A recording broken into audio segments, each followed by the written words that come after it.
Shalom, selamat berjumpa kembali sahabat Kanuru dimanapun Anda berada.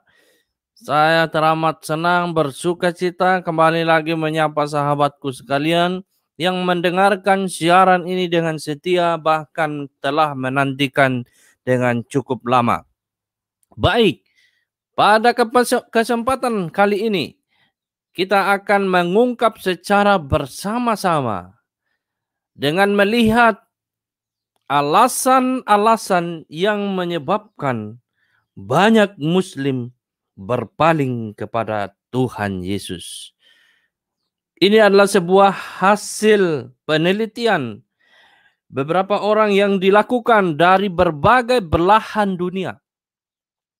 Pada akhirnya mereka menyimpulkan hasil penelitian ini dengan melihat fenomena yang hampir sama di berbagai tempat, yakni dengan melihat gelombang orang percaya, terutama umat Muslim yang beramai-ramai meninggalkan agama mereka dan berpaling kepada Kristus yang mulia dan penuh kasih itu. Saudaraku, hari ini kita langsung saja melihat sebuah tulisan yang menampilkan hasil penemuan tersebut. Dan inilah tulisan yang saya maksud. Saudara bisa melihat di sini di Newsweek dengan judul Why More Muslim Are Turning to Jesus Opinion. Mengapa lebih banyak Muslim berpaling kepada Yesus? Ini pendapat. Saya akan baca untuk saudara sekalian. Kuatkan seatbelt Anda dan mari kita bersyukur atas apa yang Tuhan sedang kerjakan di tengah-tengah dunia ini. Pada abad ke-8 Imam Besar Abu Hanifah, yaitu sekitar tahun 699 sampai 767, menciptakan istilah rumah Islam, Darul Islam, sebagai tempat-tempat di mana umat Islam menikmati kedamaian dan keamanan di bawah pemerintahan Islam di seluruh dunia. Hanifah menyebut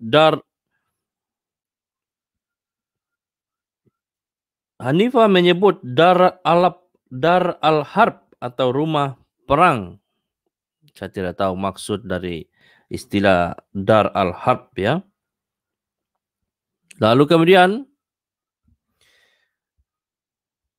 pandangan dunia kemenangan Hanifah telah diperoleh oleh tentara Islam yang telah mengalahkan negara adidaya Bizantium dan Persia di abad pertama keberadaan mereka. Dalam kehidupan Hanifah sendiri, para pejuang yang diilhami Nabi itu terus bergerak tanpa henti melintasi Asia Tengah, Buddha, dan Hindustan Asia Selatan. Pada saat tulisan Abu Hanifah, kerajaan Islam membentang dari perbatasan Perancis hingga kepulauan Indonesia. Ya, ini pergerakan dari Islam ya. Saudara-saudara bisa lihat ya. Ekspansi Islam berlanjut hingga saat ini sebagai agama besar yang tumbuh paling cepat di dunia saat ini. Islam berada di jalur yang tepat untuk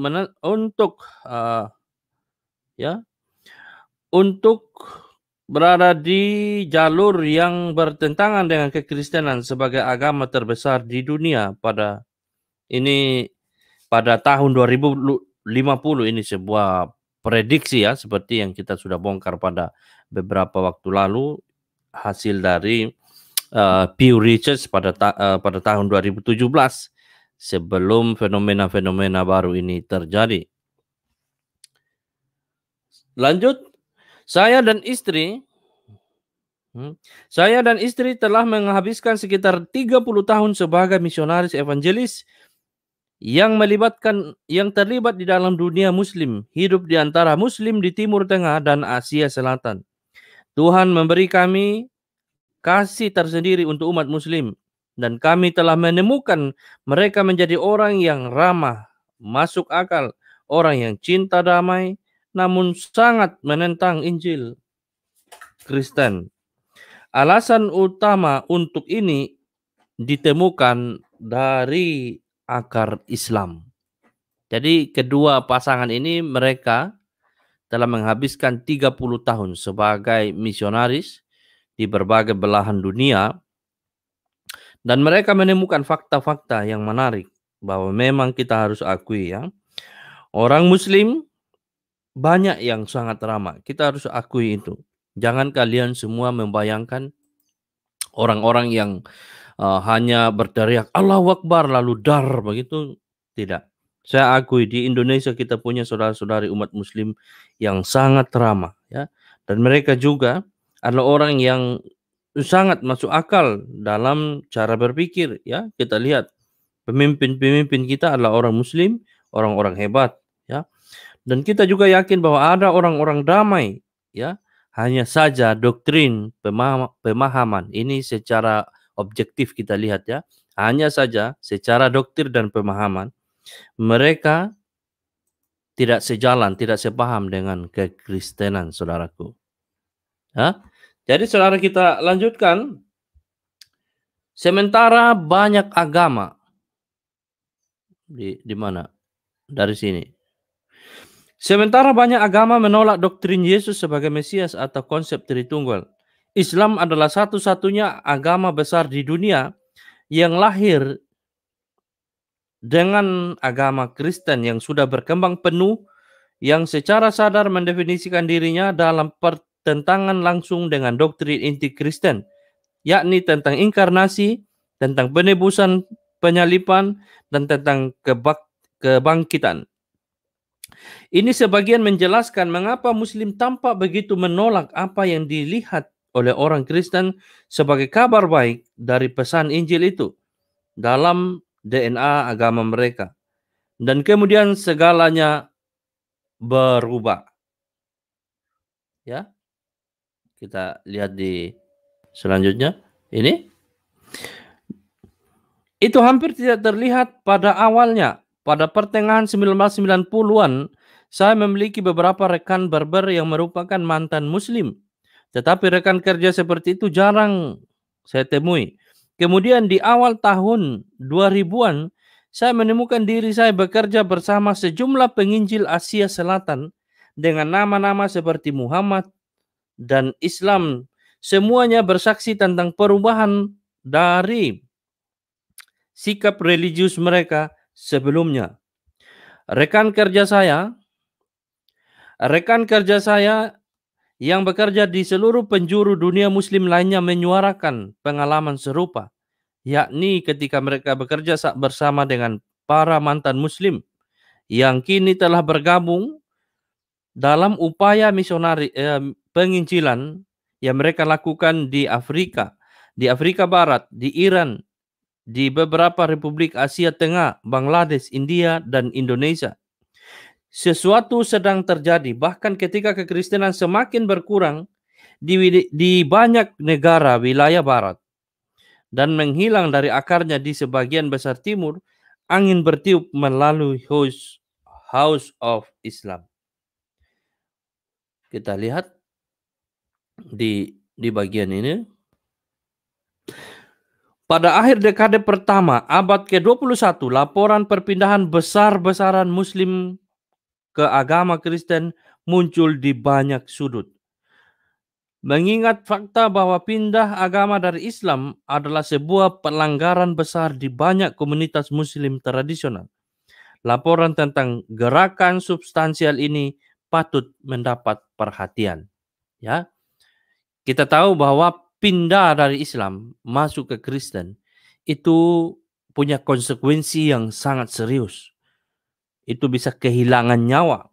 Tapi meskipun demikian, orang rela kehilangan nyawa demi mengikut Kristus.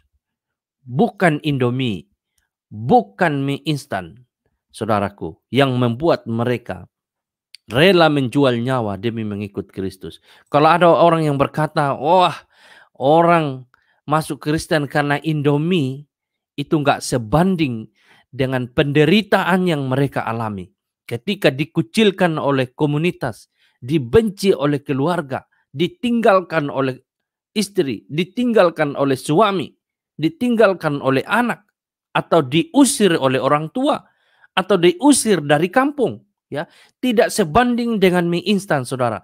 Itu hanyalah propaganda yang kita dengarkan selama ini yang mengatakan bahwa orang Kristen melakukan misi membagi-bagikan mie instan dan orang mau tinggalkan Islam demi mie instan. Itu omong kosong, saudara. Tidak ada orang Islam yang tinggalkan Islam hanya karena Indomie, ya. Karena harga yang mereka bayar untuk menjadi seorang Kristen itu sangat mahal, tidak seharga dengan Indomie, saudaraku. Ya. Saudara, kita lanjutkan, ya. Lanjutkan pada bagian ini. Saya memutuskan untuk menyelidiki fenomena yang dilaporkan ini dari dua sisi. Pertama, saya ingin secara pribadi mengunjungi sebanyak mungkin dari gerakan Muslim ini khususnya ke dalam kalangan umat Kristen, dipandu melalui sebuah kuesioner yang mengungkapkan rahasia mengapa orang-orang ini mempertaruhkan hidup mereka untuk mengubah kesetiaan mereka kepada Islam. Kedua, sebagai sejarawan gereja dengan pelatihan di University of Chicago, saya tahu saya perlu menjelajahi konteks historis gerakan Muslim kepada Kristus untuk melihat apakah yang terjadi hari ini benar-benar unik atau hanya goyangan iman yang terjadi dari waktu ke waktu. Waktu di abad ke-14 pasang surut Islam. Namun sebelumnya, ya, kita lihat di sini, ya, di sini, dari sini. Namun sebelumnya, saya dapat melakukan keduanya. Saya perlu mendefinisikan istilah saya dan mengklarifikasi ruang hidup proyek ini.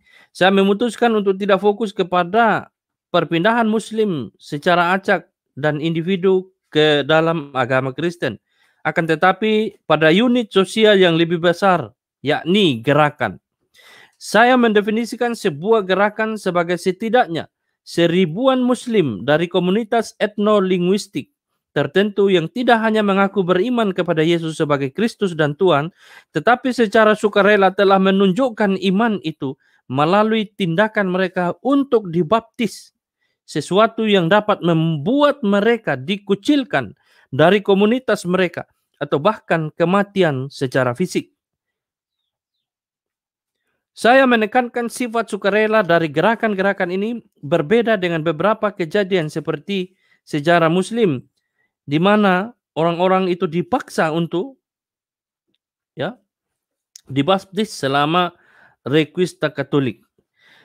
Dari semenanjung Iberia selama hampir abad pertengahan. Lebih lanjut, saya membatasi jangka waktu agar fenomena ini terjadi pada 2 dekade, yaitu setidaknya 1000 baptisan dalam 2 dekade atau kurang.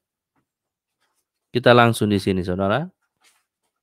Finally, akhirnya, selain mendeskripsikan gerakan secara akurat, saya ingin tahu mengapa itu terjadi. Jadi inti dari 21 pertanyaan dalam kuesioner saya adalah pertanyaan yang ditulis dalam bahasa iman yang dibagikan oleh saya dan subjek saya. Apa yang Tuhan gunakan untuk membawa Anda kepada iman di dalam Yesus Kristus? Tolong ceritakan kisah Anda. Dan inilah yang kita dapatkan, saudara. Ya, selama 3 tahun berikutnya saya berangkat untuk menjawab pertanyaan-pertanyaan ini. Melakukan perjalanan 1/4 juta mil, mengunjungi 44 gerakan di 29 negara dari Afrika Barat ke Indonesia dan mengumpulkan lebih dari 1000 hasil wawancara. Ya. Lalu kemudian di sini, bagian kedua dari studi saya, latar belakang sejarah mengungkapkan bahwa gerakan Muslim kepada Kristus sangat langka sehingga layak diberitakan kapanpun itu terjadi. Membuat pekerjaan saya jauh lebih mudah. Dan 12 abad pertama keberadaan Islam hanya 3 gerakan sukarela umat Islam berpindah ke keyakinan Kristen, yakni muncul dalam sebuah catatan sejarah. Selama waktu itu, jutaan orang Kristen berasimilasi ke dalam agama Islam. Gerakan pertama tidak terjadi sampai tahun 982 di dekat kota abad pertengahan Nizibis di perbatasan Turki Suriah sekarang, di mana sejarah melaporkan 12 pria Muslim Arab meminta untuk dibaptis. Ya, inilah gerakan pertama, saudara, di kalangan Arab. Dilaporkan 12 pria Arab Muslim meminta untuk dibaptis. Ini gerakan pertama di kalangan umat Islam sendiri. Ya. Lalu berikutnya terjadi di Levan di bawah pelayanan William dari Tripoli. Ini gerakan atau gelombang kedua, ya. Pada tahun 1220 sampai 1273 yang mencatat lebih dari 1000 Muslim dibaptis. Pada abad ketiga yang sama, biarawan Fransiskan Konrad dari Ascoli, yakni tahun 1234 sampai 1289, konon telah menyaksikan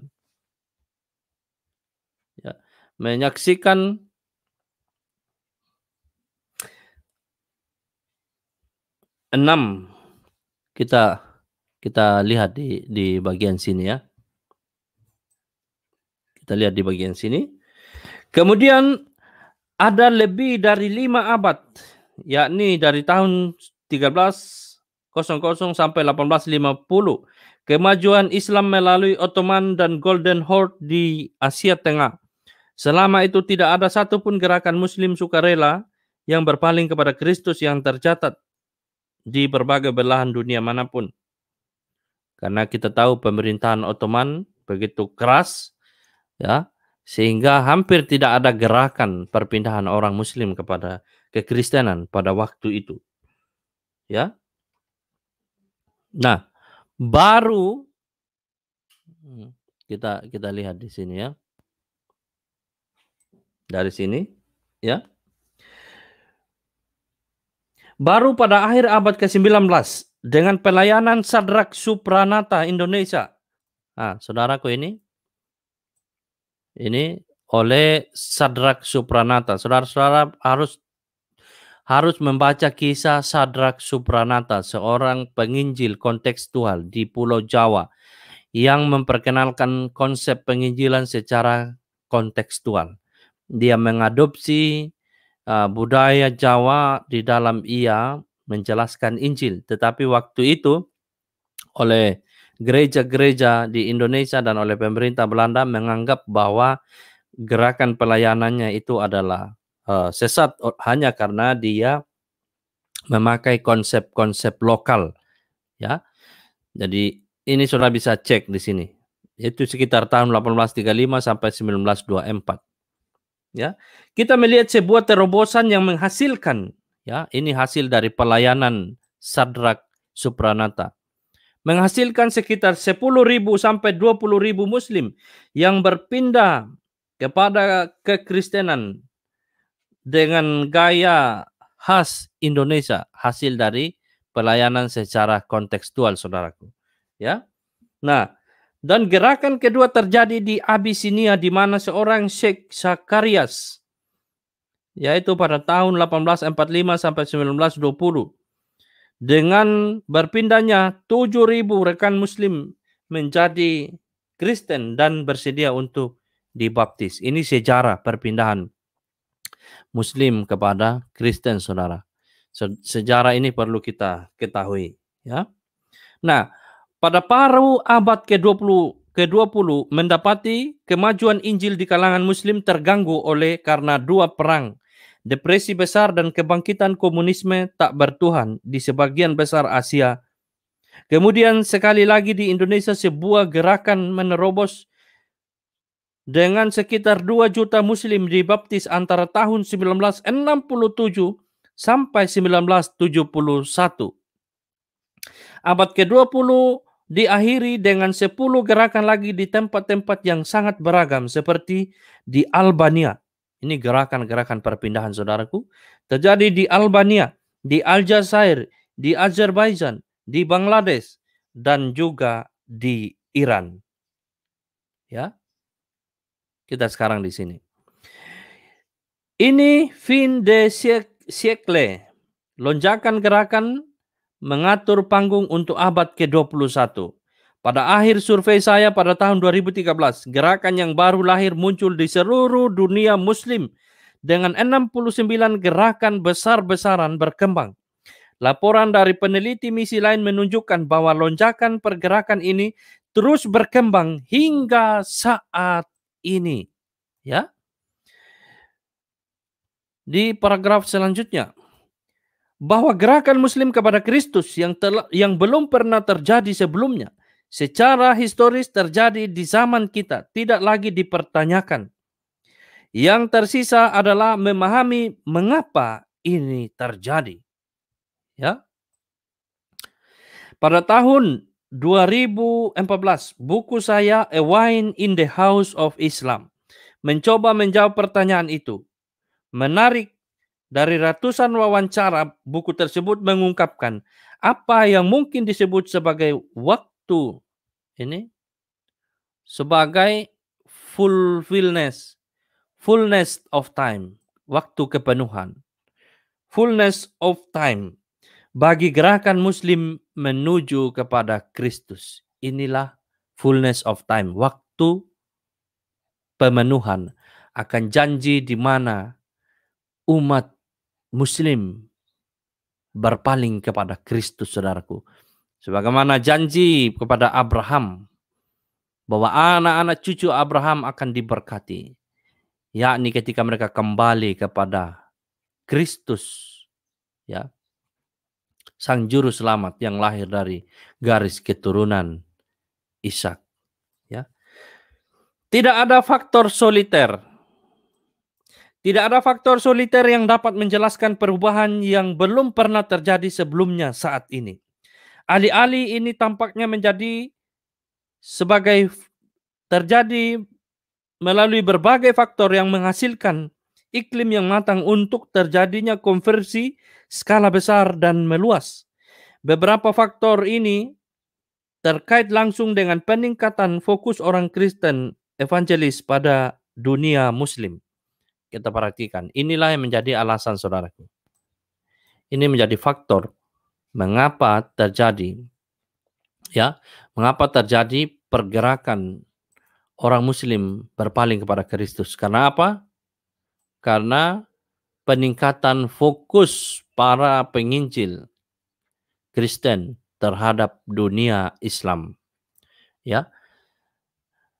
Ini terkait dengan pelayanan secara langsung, pelayanan secara tidak langsung melalui media, pembahasan-pembahasan melalui media, itu semua mengarah kepada itu. Dan ini faktor-faktor yang dapat dilihat. Ya. Pertama, ini faktor pertama.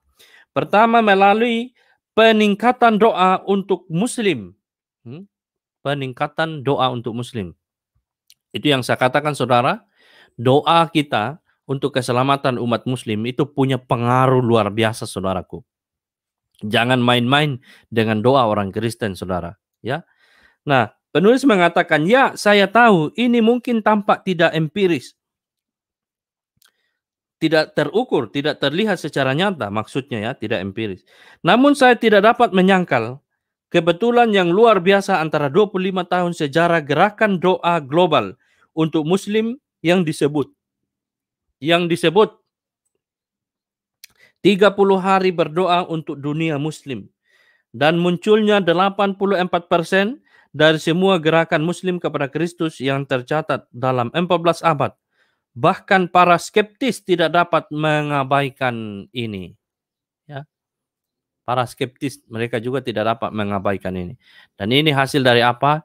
Dari doa orang Kristen. Bahkan orang Kristen membuat gerakan doa namanya 30 hari berdoa untuk dunia muslim. Saudaraku, mari lihat daftar doa kita selama ini apa? Apakah berdoa hanya untuk diri sendiri? Berdoa supaya minta Tuhan kasih mobil bagus, Tuhan kasih rumah bagus, Tuhan kasih anak-anak yang berpendidikan berprestasi.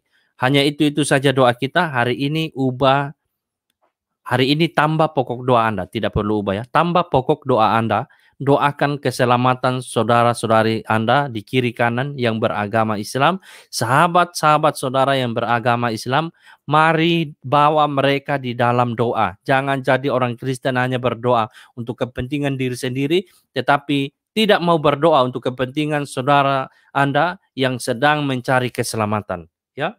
Dan ini poin kedua, saudaraku. Kita lihat poin kedua. Poin kedua, faktor yang menyebabkan terjadinya gerakan perpindahan umat muslim kepada Tuhan Yesus adalah karena penginjilan yang dilakukan secara sengaja ditunjukkan kepada Islam. Ya, ini penginjilan secara sengaja ditunjukkan kepada Islam. Nah, ketika orang Kristen sadar akan peran mereka, bahwa mereka menjadi bagian dari gerakan amanat agung untuk harus memberitakan Injil kepada mereka yang belum menerima Tuhan Yesus, maka banyak sekali orang melihat dunia muslim itu adalah ladang pelayanan yang sangat urgen untuk harus dituai. Tuaian begitu banyak. Di dunia, umat muslim adalah umat nomor 2 yang tidak percaya kepada Tuhan Yesus, tapi mereka jumlah terbanyak nomor 2 di bawah Kristen. Dan inilah tuaian saudaraku yang harus dituai. Ya, tuaian telah menguning dan begitu banyak, tetapi kekurangan pekerja. Nah, maksud poin kedua ini adalah para penuai, para pekerja yang kita doakan sudah mulai turun tangan, saudaraku. Ya, kita lanjutkan. Setelah berabad-abad orang Kristen memerangi Muslim atau menghindari mereka, ya, ini yang terjadi, saudaraku. Ya, setelah berabad-abad orang Kristen baik memerangi Muslim atau menghindari mereka, tapi kini kasih orang Kristen terhadap umat Muslim itu sudah meningkat, memuncak, meskipun ya mengalami pertentangan, tetapi kasih itu makin meningkat. Kita sekarang di poin ketiga. Peningkatan secara eksponensial dalam terjemahan Alkitab ke dalam berbagai macam bahasa sehari-hari yang digunakan oleh umat muslim. Ini menjadi faktor ketiga, ya. Adanya gerakan penerjemahan Alkitab ke dalam berbagai macam bahasa sehari-hari yang digunakan oleh umat muslim, itu menyebabkan banyak orang yang tahu kebenaran. Ya. Alkitab kalau diterjemahkan dalam bahasa Padang, dalam bahasa Sunda, bahasa Madura, ya, mereka menjadi tahu kebenaran yang selama ini mereka tidak pernah tahu, saudaraku. Maka kita perlu mendukung gerakan untuk penerjemahan Alkitab. Ada lembaga Wycliffe yang melakukan penerjemahan Alkitab ini. Maka kita perlu doakan mereka. Kalau perlu kita sokong secara dana, mari kita sokong secara dana untuk ya penerjemahan Alkitab.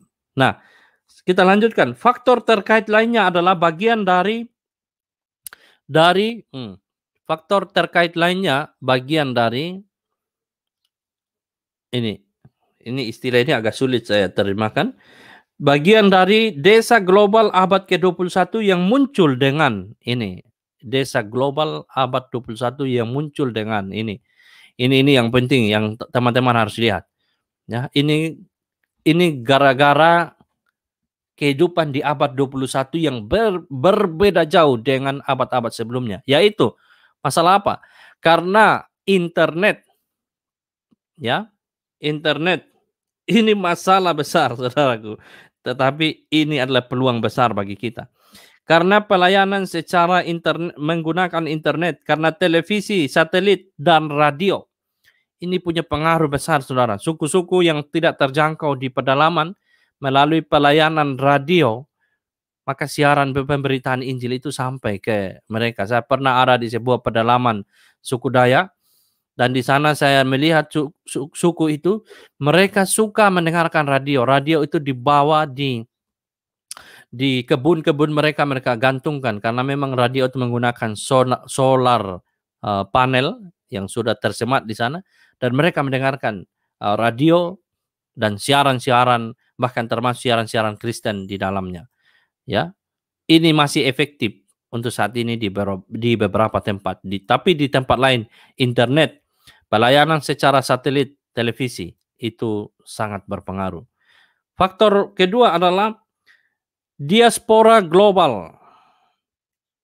Diaspora global yang terjalin antara populasi Muslim dan Kristen di seluruh dunia. Ya, sekarang terjadi diaspora global, di mana ada pertemuan antara umat Muslim dengan orang Kristen dalam populasi. Ada banyak tempat dulunya sangat terisolasi, mereka tidak pernah menjumpai orang Kristen, tapi kini ya kehidupan yang makin heterogen menyebabkan orang Kristen, orang Muslim di dalam kesempatan mereka pasti berjumpa dengan orang Kristen. Ya. Dan selanjutnya konteks pasca kolonial yang memungkinkan Muslim untuk mempertimbangkan Injil selain dari ornamen Eropa sebelumnya. Ya. Saudaraku, dari bagian ini yang menarik adalah saudara, di abad 21 kita melihat ya, bahwa pelayanan melalui internet itu sangat berpengaruh. Inilah yang dilihat oleh Christian Prince, oleh David Wood, oleh J. Smith, oleh mereka yang James White, kalau teman-teman tahu James White. Nah, ia juga sudah berkonsentrasi melalui pelayanan ini. Ya. Nah, saudaraku, kita juga bisa mengisi hal ini dengan peran kita masing-masing. Mari pakai akun media sosial saudara untuk memberitakan Injil, untuk bersaksi. Ya, jangan habis-habiskan kuota tanpa punya nilai kekekalan. Segala sesuatu yang kita lakukan di media sosial biarlah memiliki nilai kekekalan. Ya, dan ini bagian terakhir. Dan kemudian ada elemen tak terduga yang sering kali berlawanan dengan intuisi yang bergema berulang kali melalui kesaksian para pengikut Kristus berlatar belakang Muslim. Nah, ini dia.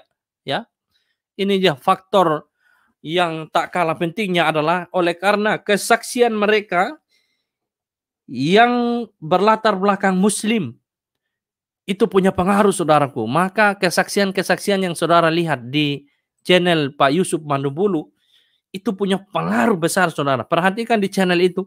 Dalam sekali siaran itu bisa mencapai 11-12 ribu penonton dalam satu kesempatan. Jumlah itu begitu banyak. Dan perhatikan di kolom komentar yang berani berkomentar, banyak sekali umat Muslim yang menyaksikan siaran itu. Dan masih banyak yang mungkin tidak mau berkomentar pada saat itu. Mereka hanya menyaksikan, menonton.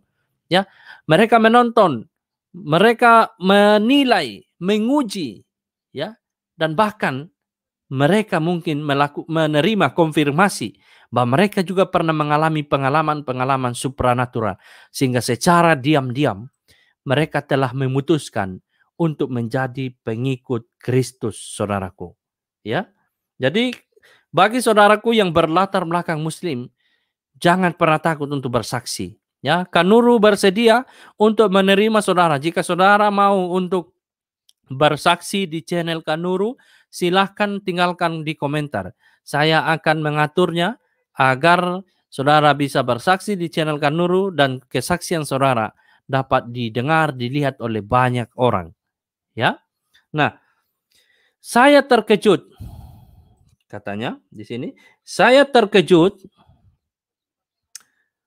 dengan banyaknya mualaf Muslim yang mengutip ya bagian-bagian dari dalam Islam itu sendiri, memaksa mereka untuk meninggalkan Islam dan mengejar hubungan dengan Tuhan Yesus. Ya, jadi ketika mereka melihat di dalam materi-materi Islam, yaitu dalam hadis, dalam Al-Quran, mereka menemukan misalnya dalam surat 3 ayat 45 sampai 55 dan banyak hal lainnya mengenai Tuhan Yesus di sana. Sehingga mereka akhirnya memutuskan meninggalkan Islam karena hal-hal tersebut, ya. Ini hasil penelitian saudara, bukan hasil rekayasa semata seperti yang dilakukan oleh kebanyakan para propagandis, ya. Kita lanjutkan, ya. Beberapa Muslim yang taat melaporkan mereka telah membaca Al-Quran dalam bahasa mereka sendiri dan mereka menyadari untuk pertama kalinya bahwa mereka tersesat. Setelah berabad-abad hanya memiliki Al-Quran dalam bahasa Arab dari abad ke-7 yang sedikit saja dimengerti. Muslim saat ini menemukan terjemahan bahasa sehari-hari dari Al-Quran yang menghilangkan mitos kitab suci mereka dan membuat banyak dari mereka merindukan sesuatu yang berbeda. Oh, dan sehingga penerjemahan Al-Quran juga berpengaruh, saudaraku, ya. Selama ini mereka hanya hafal-hafal dan tidak tahu bagian-bagian di dalam Al-Quran yang menceritakan bahkan kontradiksi-kontradiksi yang ada di dalamnya, atau kisah-kisah tentang Yesus yang begitu spektakuler diceritakan di dalam Al-Quran. Kini dengan penerjemahan itu berpengaruh, saudaraku, ya. Berpengaruh, saudara. Nah, kita arah di sini sekarang. Tema umum lainnya yang dikumpulkan dari wawancara saya adalah trauma yang dirasakan banyak umat Muslim akibat kekerasan. Akibat kekerasan yang telah begitu mengganggu sejarah agama mereka baru-baru ini. Tetapi untungnya telah mereda, terutama dalam dekade pasca perang dari banyak organisasi Kristen. Ya, ini menjadi persoalan mereka juga ketika terjadi peperangan, misalnya antara Muslim Sunni dan Muslim Syiah di Iran, di Irak, ya. Ini menyebabkan banyak orang depresi. Mereka depresi. Mereka kehilangan kepercayaan, keyakinan terhadap agama mereka. Karena selama ini diyakini ini adalah agama yang rahmatan lil alamin. Tetapi di dalam faktanya mereka menemukan, ya, ketidaksesuaian dengan apa yang mereka yakini selama ini, saudaraku. Ya, kita ada di sini sekarang. Bagi banyak mualaf, ya, melalui serangan pada tahun 2001, yakni pada 9 September, itu menjadi salah satu penyebabnya. Dan kemudian juga revolusi Iran pada tahun 1979 atau perang saudara Aljazair 1990-an atau perang pembebasan Bangladesh 1971 yang menyentak mereka dari Islam berpindah ke jalur yang lain, ya. Akhirnya saudara, ini hasil penemuan lainnya. Tadi kesaksian, sekarang ini hasil penemuan lainnya yang cukup mengejutkan. Akhirnya ini karena masalah adanya mimpi, ya. Karena mimpi. Ini fenomena, saudaraku, yang terjadi secara global di berbagai belahan dunia, ya. Meskipun mimpi telah dirusak, saya tidak mengerti maksudnya, disrepute in the West, mungkin di Barat maksudnya perihal mimpi itu disangsikan, tidak terlalu dianggap begitu, ya. Nah, tetapi di dunia timur mimpi itu punya makna yang luar biasa. Bahkan dalam Alkitab juga yang kental dengan ketimuran, kita melihat bahwa mimpi punya makna tersendiri, ya. Saya ulang dari sini. Meskipun mimpi telah dirusak di dalam pandangan orang Barat, mereka mempertahankan mata uang mereka di House of Islam. Kita lihat di sini, a common phrase, ungkapan umum yang ditemukan dalam banyak kesaksian yang dikumpulkan dari Afrika Barat hingga ke Asia Timur, dimulai dengan kata-kata ini, saudaraku. I had a dream. Saya bermimpi, ya. Seperti angin itu sendiri, mimpi-mimpi itu datang sebagai pertanda perubahan yang tak terlihat. Bagi banyak orang, mereka mengingat kata-kata Yesus kepada pencari malam hari. Angin bertiup di tempat yang diinginkannya, dan Anda mendengar suaranya, tetapi Anda tidak tahu dari mana asalnya atau kemana arahnya. Begitu pula dengan semua orang yang lahir dari roh. Yohanes 3 ayat 8, saudaraku. Dan ini faktor yang kita lihat di Indonesia, saudara. Banyak orang yang bersaksi. Mereka telah bermimpi berjumpa dengan Tuhan Yesus, ya. Bukan hanya di Indonesia, di seluruh belahan dunia Muslim, mereka mengalami hal yang sama. Ini tidak ada yang mengorganisir, saudaraku. Ya, ini adalah sebuah fenomena yang nyata, di mana Tuhan secara pribadi melakukan kunjungan secara personal kepada umat-umat pilihannya, menyatakan dirinya. Ya, di satu sisi ini juga harusnya menemplak kita orang Kristen. Ya, kita sudah diberi tugas untuk pergi memberitakan Injil, tetapi banyak orang Kristen tinggal diam di dalam ruang ber-AC. Ya, mereka hanya sibuk fokus dalam membangun hubungan dengan Tuhan, tetapi mereka lupa akan tugas mereka yang seharusnya harus ditunaikan, yakni untuk pergi memberitakan Injil ke berbagai belahan dunia, saudaraku. Ya, dan saudara, kalau masih ada waktu, kita akan lihat lagi salah satu presentasi atau salah satu yang memperlihatkan lagi sebuah fenomena, ya, sebuah fenomena yang terjadi di secara global di dunia Muslim. Ya, ini sebagai sebuah artikel terakhir, saudara. Maka silakan saudara bertahan sedikit. Kita akan melihat lagi dan mungkin saudara bisa mendengarkan akan bagian ini. Nah, why more Muslim are turning to, di sini, ya. Nah, di sini saudara bisa lihat, ya. Saya akan perbesar supaya saudara bisa ikut membaca bersama dengan saya. Muslim turning to Jesus, a global phenomenon. Muslim berpaling kepada Kristus, sebuah fenomena global. Saya akan langsung mengumpulkan kesaksian. Nanti saudara bisa lihat sendiri di sini. Collecting testimonies. Ya. 5 tahun yang lalu saya memulai penyelidikan atas laporan yang meningkat tentang gerakan Muslim berpaling kepada Tuhan Yesus, kepada Kristus. Saya mendefinisikan gerakan Muslim kepada Kristus menjadi setidaknya 100 gereja baru dimulai atau 1.000 orang percaya yang telah dibaptis. Semuanya telah datang kepada Kristus selama 2 dekade terakhir. Saya ingin memahami bagaimana dan mengapa seluruh komunitas tidak hanya berpaling kepada iman terhadap Kristus, tetapi juga mereka dibaptis. Sebuah tindakan kepatuhan dan pengakuan yang bisa membuat mereka dihukum mati di bawah hukum Islam. Survei saya memakan waktu hampir 3 tahun dan membawa saya kepada setiap sudut dunia Muslim. Saya melakukan perjalanan lebih dari 1/4 juta mil dari Afrika Barat ke pulau-pulau di Indonesia.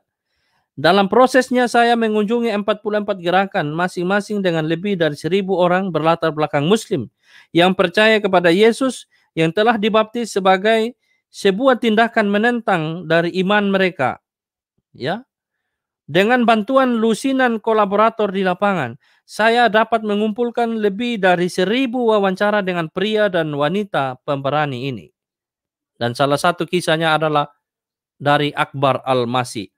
Saya bertemu dengan Akbar Al-Masih di kota Rawalpindi yang padat di Pakistan. Akbar adalah seorang penganut berlatar belakang Muslim dari Afghanistan. Seperti banyak orang Pushtun, kehidupan Akbar telah tercabik-cabik oleh perang. Setelah invasi Amerika Serikat tahun 2012, Akbar bergabung dengan jutaan pengungsi yang berdatangan ke daerah kumuh dan kamp pengungsi Pakistan. Di Pakistan itulah Akbar bertemu dengan sebuah keluarga Kristen yang memuridkannya. Saya minta Akbar untuk memberitahu saya bagaimana dia menjadi percaya kepada Yesus. Nama saya lahir adalah Muhammad Akbar, yang berarti Muhammad yang terbesar. Di antara perang, saya berada di negara terbuka mencari pekerjaan. Suatu hari saya datang ke bioskop yang menayangkan film tentang kehidupan Nabi Isa, yaitu Yesus. Saya menonton film itu sendirian dan belajar banyak hal yang tidak pernah saya ketahui. Saya melihat bagaimana mereka memukuli Yesus dan memakukannya di kayu salib.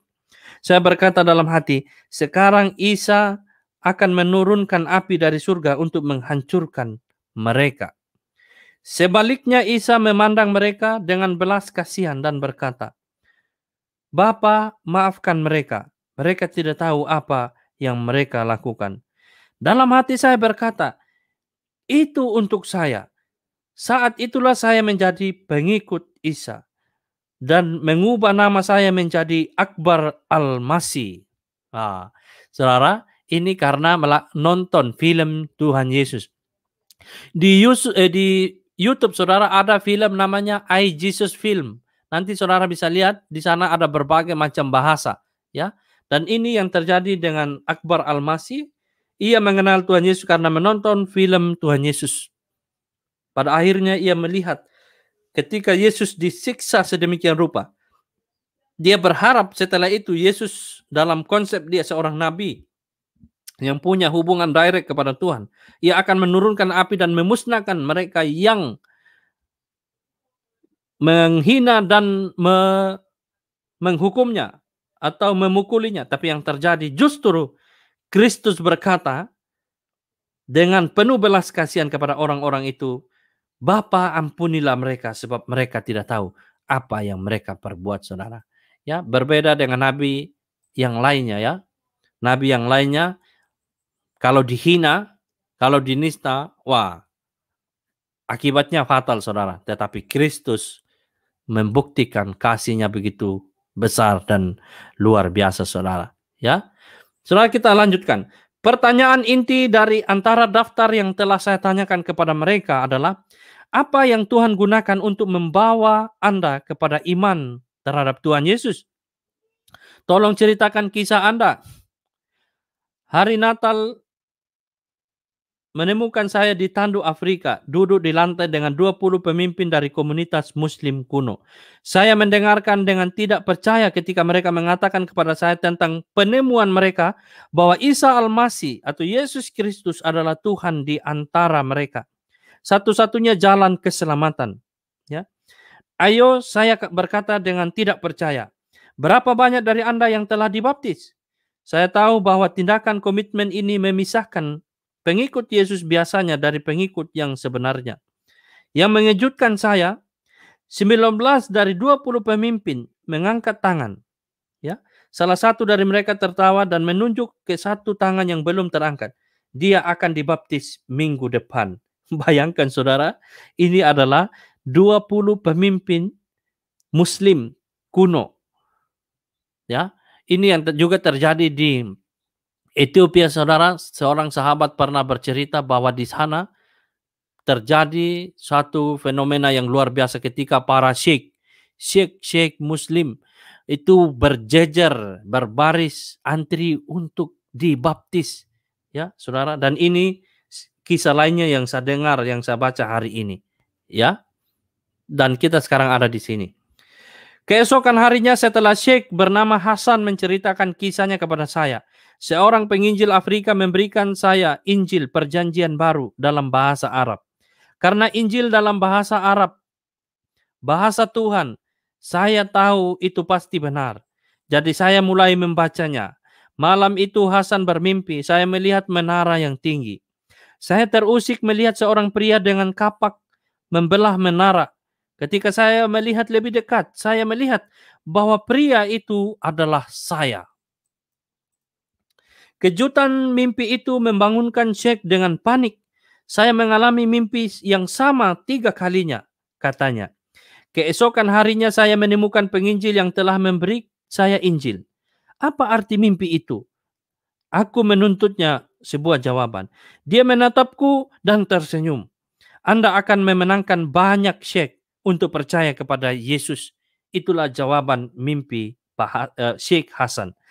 Hari ini Syekh Hasan melakukan perjalanan dari desa ke desa, berbicara dengan syekh yang merupakan pemimpin komunitas Islam.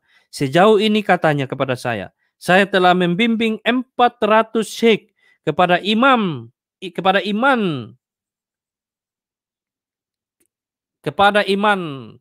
di dalam Tuhan Yesus, ya. Ini saudara, oleh Syekh Hasan memenangkan sekitar 400, ya. Memenangkan 400 syekh lainnya. Ini luar biasa, saudara, di sini ya. I have led 400 sheikh to faith in Jesus Christ. Wah, oleh satu orang, saudara. Ini yang terjadi di dunia muslim, saudaraku. Dan ini tidak terbongkar di Indonesia. Kita bersyukur kita bisa menemukan artikel ini. Ya. Nah, gerakan yang unik. Ini menarik di sini, saudara. Gerakan yang unik. Sebagai sejarawan gereja, saya perlu mengetahui apakah as a church historian, saya perlu mengetahui apa yang terjadi hari ini. Itu unik. Atau apakah itu sesuatu yang terjadi secara berkala selama 14 abad sejak Islam dimulai? Apa yang saya temukan adalah bahwa aliran dari satu agama ke agama lain, hampir seluruhnya ya dari Kristen ke Islam. Jadi apa yang kita lihat hari ini di dunia muslim benar-benar unik. Selama 14 abad tersebut, puluhan juta orang Kristen telah ditelan ke dalam dunia muslim. Selama 14 abad, saudara, ya, telah ditelan, swallow up into the Muslim world.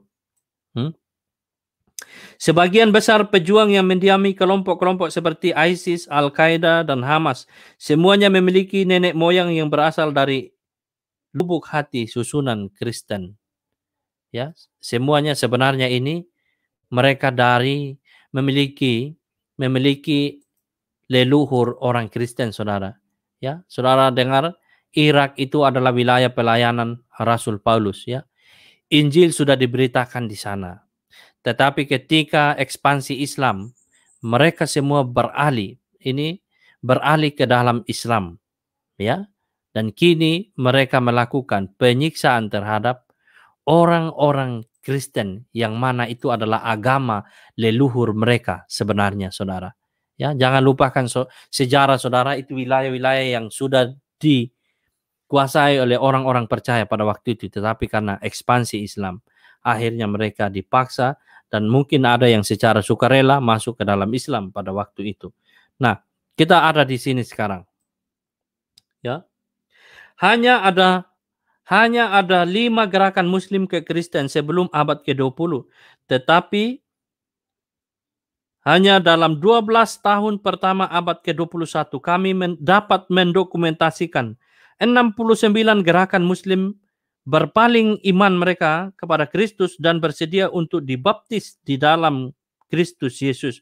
Beberapa dari gerakan kontemporer ini berjumlah puluhan ribu, ya. Setelah memasuki abad ke-21, saudara, ini gerakan yang unik terjadi, saudara. Ya. Apa yang terjadi di dunia muslim pada zaman kita yang mendorong begitu banyak orang meninggalkan Islam? Mereka telah berani menghadapi resiko kematian, sebuah kehidupan yang baru di dalam Tuhan Yesus. Apa yang terjadi, saudara? Mereka tinggalkan Islam dengan segala resiko, bahkan resiko kematian, demi untuk sebuah kehidupan yang baru di dalam Tuhan Yesus. Ada apa, saudara? Ya. Nah, banyak yang menunjukkan bagaimana dunia muslim saat ini berputar. Syiah dan Sunni, Arab dan Persia, ekstremis dan moderat, militan dan pasifis, pemuda pengangguran dan wanita yang kecewa, semuanya memberikan bukti ketidakpuasan terhadap janji Islam yang tidak terpenuhi, saudara. Ini dia yang menyebabkan banyak orang kecewa, ya. Janji Islam ternyata tidak terpenuhi, ya. Sehingga puluhan ribu muslim mengungkapkan ketidaksenangan mereka dengan bermigrasi ke barat, ya. Ini terjadi, saudara. Karena ketidaksenangan mereka terhadap janji-janji Islam, mereka menunjukkan hal itu dengan melakukan migrasi ke barat, negeri orang-orang kafir yang penuh dengan kedamaian, penuh dengan toleransi, penuh dengan segala macam hal yang diimpikan oleh rekan-rekan kita di dunia Timur Tengah, ya. Tapi kekerasan,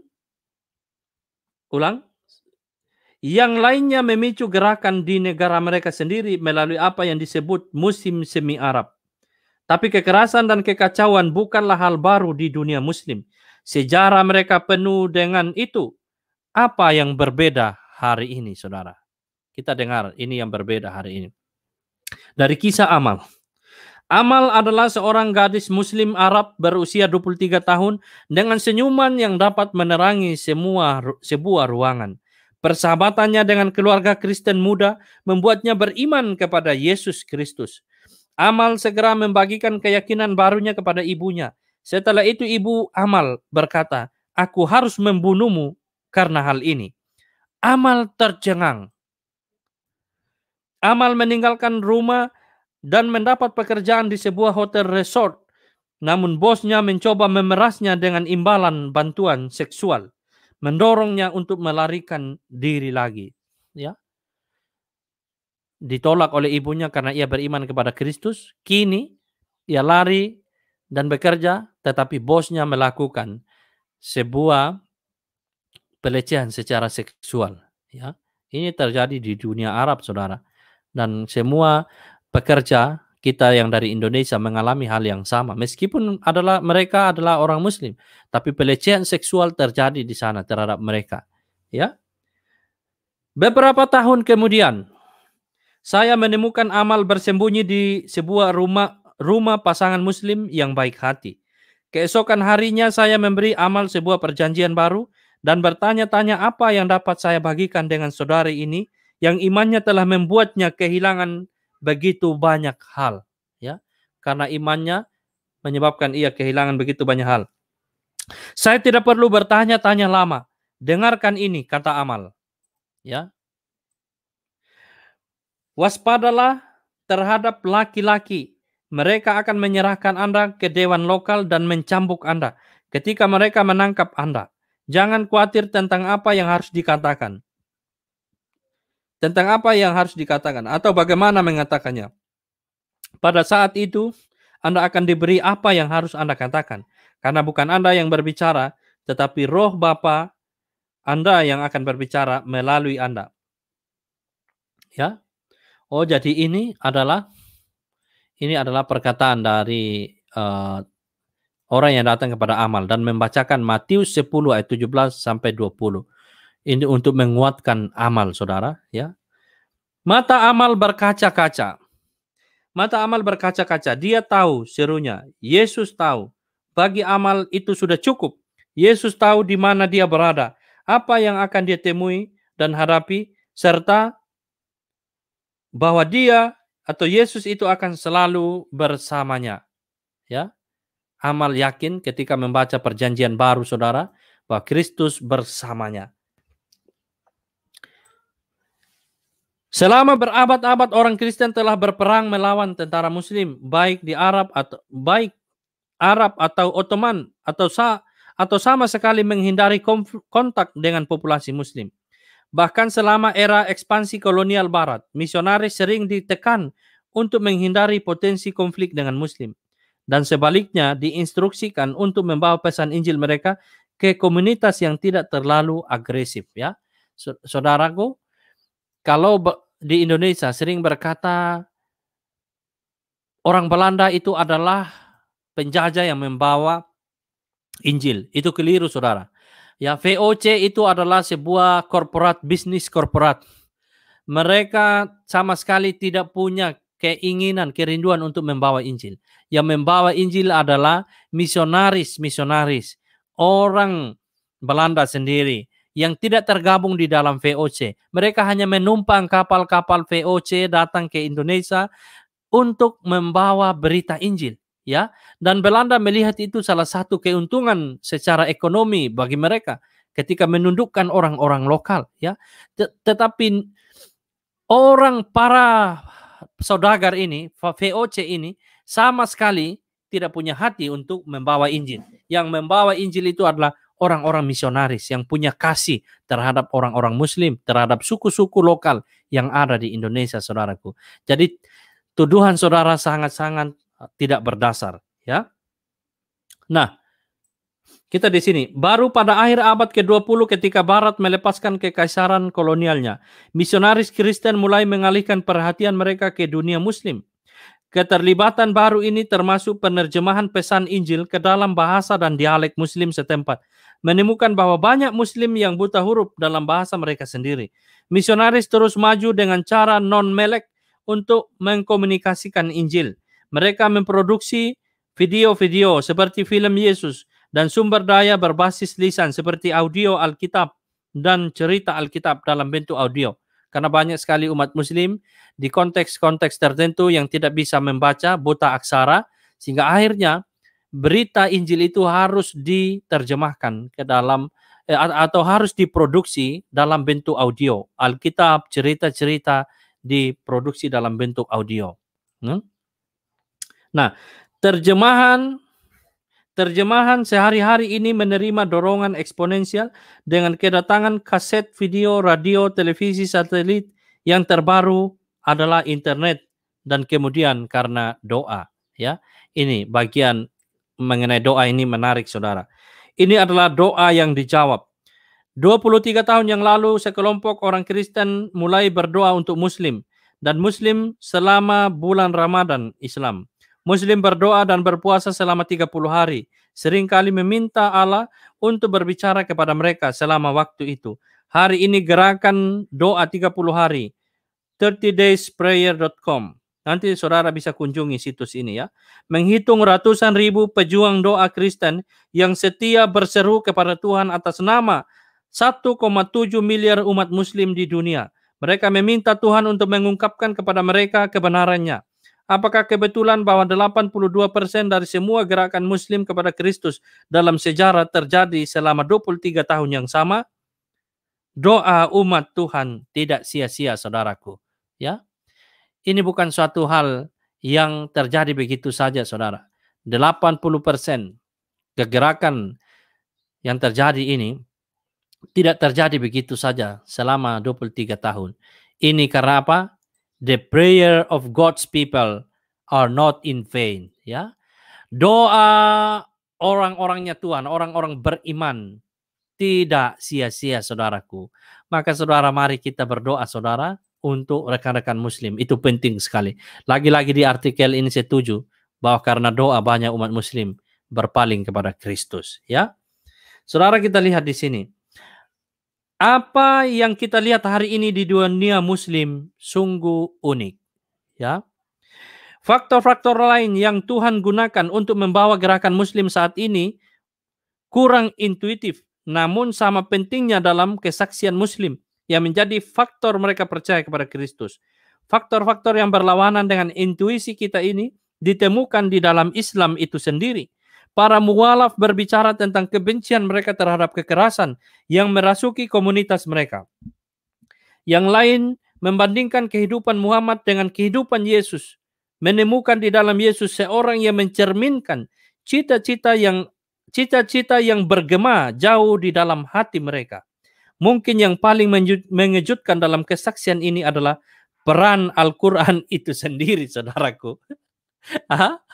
Karena peran Al-Quran itu sendiri, orang akhirnya ya membandingkan kehidupan Nabi Muhammad dengan Yesus. Kok kontras sekali? Ya, Yesus yang adalah Nabi, ya, sebelum Muhammad, kok begitu kontras pengajarannya, ya. Dan hal ini dipengaruhi oleh kesaksian dari Al-Quran itu sendiri, saudaraku. Maka saudara, Al-Quran itu dalam istilah saya itu adalah sebuah jembatan sebenarnya, ya, jembatan bagi umat Muslim untuk melihat Kristus yang sebenarnya di dalam Alkitab. Maka saya selalu mendorong umat Muslim, ya, untuk melihat di dalam kitab-kitab sebelumnya. Apa yang tidak dicatat, tidak diterangkan di dalam Al-Quran, sebenarnya jelas sekali ada di dalam Alkitab.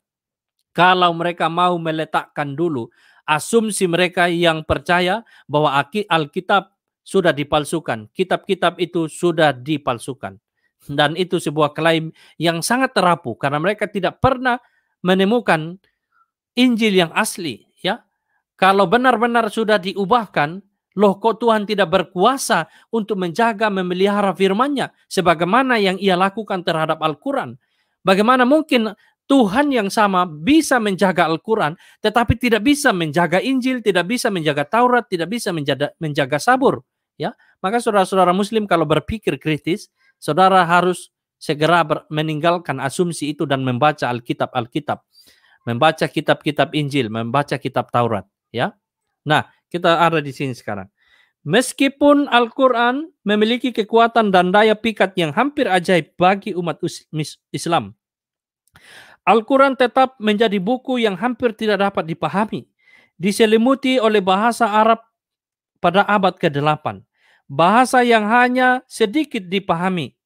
Ya, pada tahun 1982, Raja Fahd dari Arab Saudi memulai proyek ambisius untuk menerjemahkan Al-Quran ke dalam semua bahasa di dunia. Raja yang sekarang sudah meninggal akan ngeri mengetahui bagaimana Muslim di seluruh dunia menunjuk kepada pembacaan Al-Quran dalam bahasa mereka sendiri sebagai alasan utama mereka meninggalkan Islam. Ya, Raja Arab Saudi King Fahd memerintahkan untuk menerjemahkan Al-Quran ke dalam bahasa lokal, bahasa masing-masing orang di seluruh dunia. Dia berharap supaya orang bisa mengerti Islam, mengerti Al-Quran. Tapi yang terjadi sebaliknya, saudaraku, justru ini menjadi kunci alasan orang-orang meninggalkan Islam, saudaraku. Ini luar biasa sekali. Ini adalah karya Tuhan yang luar biasa, saudaraku. Di dalam spirit orang yang salah, Tuhan yang berdaulat itu dapat membolak-balikkan sejarah sehingga berjalan sesuai dengan apa yang ia sudah rancangkan daripada mulanya. Ya, orang dunia merancangkan segala sesuatu menurut pertimbangan dia yang terbatas. Tetapi Tuhan meluruskan rancangan yang jahat kepada rancangan yang benar, ya. Allah turut bekerja dalam segala hal untuk mendatangkan kebaikan, saudaraku, ya. Nah, di tengah seorang Kristen berlatar belakang Muslim yang saya temui di Asia Selatan, dia berkata, begitu saya membaca Al-Quran dalam bahasa saya sendiri, saya menyadari bahwa saya telah tersesat. Di tengah ditemukan bahwa Al-Quran tidak memiliki rencana keselamatan di dalamnya. Ya, betul, saudara.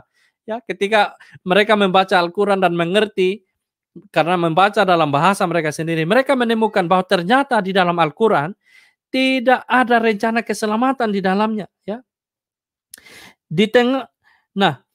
Tidak ada gelar kehormatan bagi Muhammad dalam Al-Quran, tapi 23 gelar terhormat yang Allah berikan kepada Isa atau Yesus. Saya melihat bahwa Muhammad sudah mati, tetapi Isa hidup di surga bersama Allah sekarang. Muhammad tidak akan datang lagi, tetapi Isa akan datang kembali pada hari penghakiman yang terakhir. Hanya 4 kali Al-Quran berbicara tentang Muhammad, namun 97 kali berbicara tentang Isa. Muhammad bukanlah penyelamat, tetapi nama Isa berarti penyelamat. Muhammad hanyalah seorang utusan, tetapi Isa disebut Ruhullah, Ruh Allah. Ini semua dicatat di dalam Al-Quran, saudaraku. Ya. Jadi orang bertobat karena Al-Quran itu benar-benar terjadi saat ini, saudara. Penemuan ini membuat Amit dan banyak Muslim lainnya akhirnya mereka memutuskan untuk membaca Perjanjian Baru dan mereka menemukan Yesus itu sendiri di dalamnya. Jalur tak terduga dari Al-Quran menuju Injil terjadi di seluruh dunia Muslim. Ya, ini saudara. Nah, sekarang kita ada di sini, saudara. Ini makin menarik, saudara. Ya, ini peran kita, our role. Ini peran kita. Jadi bagaimana kita berpartisipasi? Nah, ini penting. Jadi bagaimana kita berpartisipasi dalam perpindahan umat Islam yang belum pernah terjadi sebelumnya ini kepada iman terhadap Kristus? Penelitian saya mengungkapkan beberapa langkah praktis yang dapat kita ambil dan beberapa hal yang tidak boleh kita lakukan. Perhatikan teman-teman, ini penting ya. Pertama, orang Kristen harus memerangi ketidakadilan sosial, ya. Kita harus memerangi ketidakadilan sosial. Ini yang orang Kristen harus lakukan. Orang Kristen harus turun gunung, memerangi ketidakadilan secara sosial. Ya, sebagai suara yang kuat untuk protes yang menarik orang-orang yang kehilangan haknya. Islam tumbuh subur di lingkungan ketidakadilan sosial. Ya, di sini. Karena alasan inilah Islam telah mendapat pijakan di komunitas minoritas Barat yang paling sering merasakan sengatan ketidakadilan rasial sosial. Ya, ya,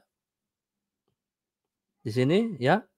Langkah praktis positif lainnya yang dapat kita ambil untuk bergabung dalam gerakan Muslim kepada Kristus saat ini adalah berdoa, saudara. Ini lagi-lagi ini berdoa, saudara. Ya, apakah itu bergabung dengan doa 30 hari yang kuat untuk dunia Muslim, atau sekedar membisikkan doa untuk umat Islam setiap kali kita melihat beberapa tragedi dilaporkan di jaringan berita kita.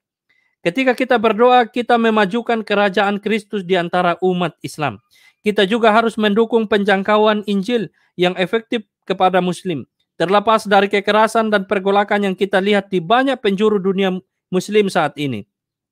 Kita tidak harus mundur dari proklamasi pesan Injil kita. Sekarang lebih dari sebelumnya adalah hari keselamatan bagi umat Islam. Dan kita harus melakukan segala upaya untuk menawarkan umat Islam alternatif dari kenyataan suram yang mereka hadapi setiap hari. Ya, orang Kristen harus bertindak, menawarkan ya alternatif pilihan sehingga mereka bisa keluar dari kesuraman yang mereka hadapi hari-hari ini. Begitu saya membaca Al-Quran dalam bahasa saya sendiri. Oh, ini adalah tagline ya. Ini tagline.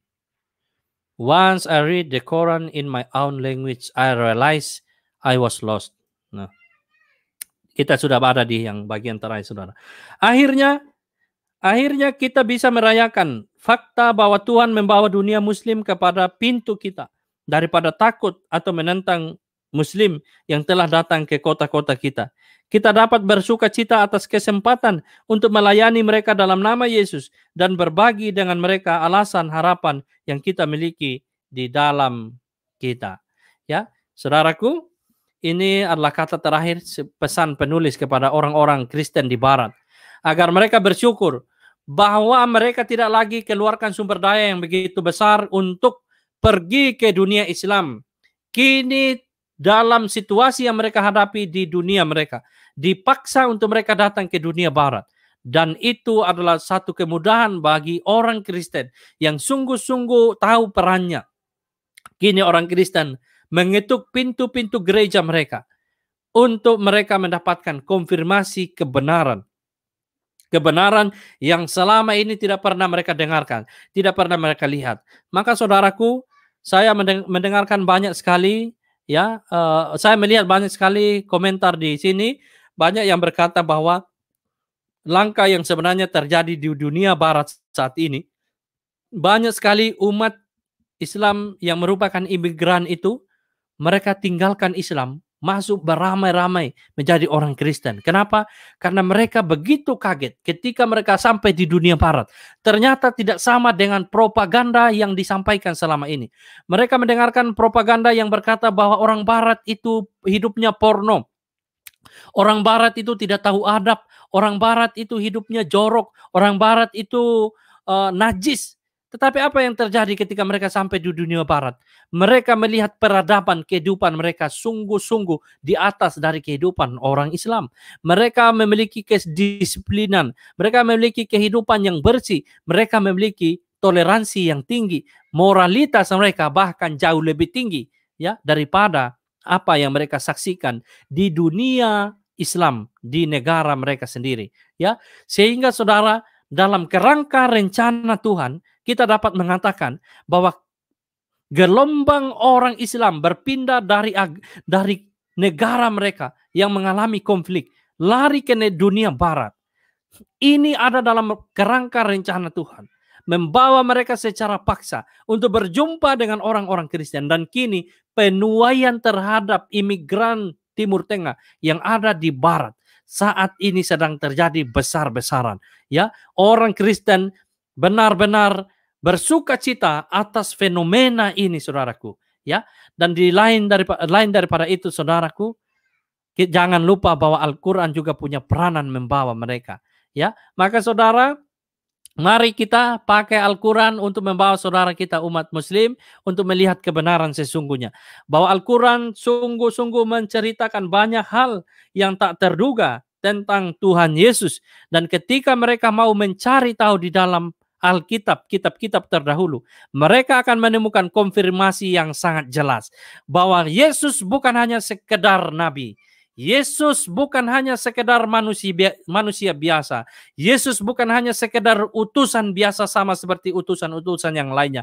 Tetapi Yesus adalah firman Allah yang turun ke dalam dunia sebagaimana disaksikan dalam kitab Ibrani. Ya, kalau zaman dahulu Tuhan sudah berbicara dalam berbagai macam hal, tetapi di zaman yang terakhir Ia berbicara melalui anaknya, melalui Tuhan Yesus, sang firman Allah yang turun ke dalam dunia, nuzul dalam dunia.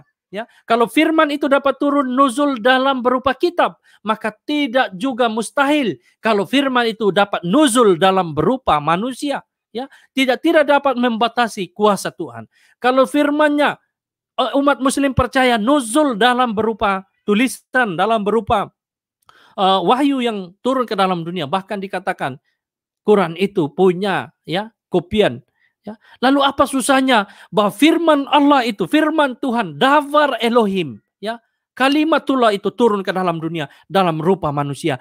Untuk apa? Untuk menjangkau, memenangkan, membawa kembali umat kepunyaannya, umat ciptanya kepada kehidupan kekal.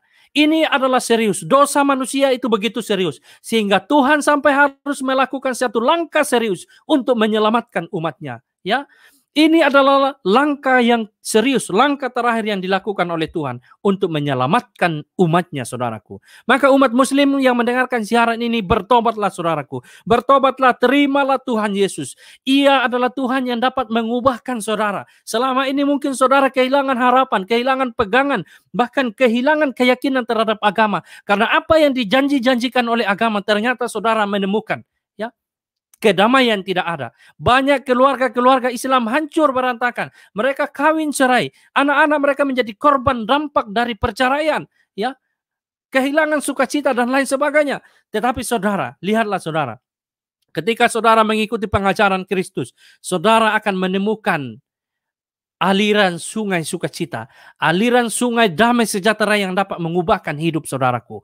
Maka saudara mari berpaling kepada Kristus sebelum segala sesuatu terlambat. Engkau tidak pernah tahu bahwa hari ini adalah hari terakhir bagimu. Engkau tidak pernah tahu bahwa esok adalah hari terakhir bagimu. Sebelum segala sesuatu terlambat, hari ini saudaraku umat muslim, putuskan sekarang ini juga. Percaya kepada Tuhan Yesus. Terima Dia sebagai Tuhan dan Juru Selamatmu. Abaikan segala asumsimu selama ini yang mencokol di dalam pemikiranmu. Saudaraku, mari memulai perjalananmu sendiri. Cari kebenaran ini secara sungguh-sungguh. Jangan main-main dengan keputusan hidup. Mengikuti sebuah agama, mengikuti sebuah keyakinan yang tidak pasti. Keyakinan yang hanya bersandarkan kepada insya Allah, ya, itu tidak menjamin keselamatan saudara di akhir kekal. Maka saudara sebelum segala sesuatu terlambat, hari ini, putuskan sekarang juga, hari ini, mulailah pencarianmu secara jujur, secara terbuka, secara penuh dengan kerendahan hati. Ya,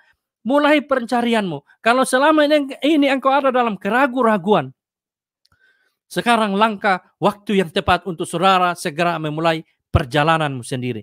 Dunia Islam saat ini sedang guncang ketika mereka melihat ternyata apa yang mereka yakini selama ini sebagai doktrin yang sudah begitu lama mereka pegang, ya, ternyata semuanya tidak sesuai dengan fakta. Janji-janji Islam semuanya sekarang tidak sesuai, saudaraku, sehingga mereka pada akhirnya harus memutuskan, ya, bahwa mengikut Tuhan Yesus adalah sebuah keputusan yang sangat penting, urgent, keputusan yang tidak sia-sia. Mengikut Tuhan Yesus tidak mengecewakan. Saudara, mari kita nyanyikan lagu ini. Mengikut Yesus, ya, keputusanku. Mengikut Yesus, keputusanku. Mengikut Yesus, keputusanku. Ku tak ingkar, ku tak ingkar. Dunia di belakang, salib di muka. Dunia di belakang, salib di muka. Dunia di belakang, salib di muka. Ku tak ingkar, walau sengsara tetap ku ikut. Walau sengsara tetap ku ikut.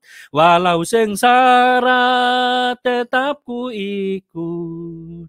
Ku tak ingkar. I have decided to follow Jesus. I have decided to follow Jesus. I have decided to follow Jesus. No turning back, no turning back. I have decided to follow Jesus. I have decided to follow Jesus. I have decided to follow Jesus. No turning back, no turning back. Saudaraku, sengsara apapun yang kita hadapi hari-hari ini, bagi saudara-saudariku yang baru saja memutuskan untuk mengikut Kristus, yakinlah saudaraku, mengikut Kristus di dunia memang tidak ada kenyamanan, saudara. Engkau diteror, engkau dibenci, engkau dikucilkan, engkau kehilangan pekerjaan, kehilangan anggota keluarga, bahkan kehilangan nyawa, saudaraku. Tetapi saudaraku, mengikut Yesus tidak sia-sia, karena jauh di depan sana ada kepastian keselamatan, saudaraku. Jangan pernah berpaling dari arahmu yang menuju kepada Kristus. Tetap kuatkan imanmu, saudaraku, karena janji Kristus sungguh-sungguh nyata, sungguh-sungguh dapat dibuktikan, saudaraku. Terima kasih saudaraku yang menyaksikan siaran ini. Kiranya Tuhan Yesus memberkati saudara. Mari bantu saya membagikan siaran ini agar banyak orang yang melihat dan menyaksikan bahwa dunia muslim saat ini sedang dilawat oleh Tuhan. Allah sedang bekerja, dan mari kita bersama-sama untuk bekerja menjangkau saudara-saudari kita umat muslim yang ada di tanah air tercinta. Tuhan Yesus memberkati saudara. Amin. Selamat bekerja.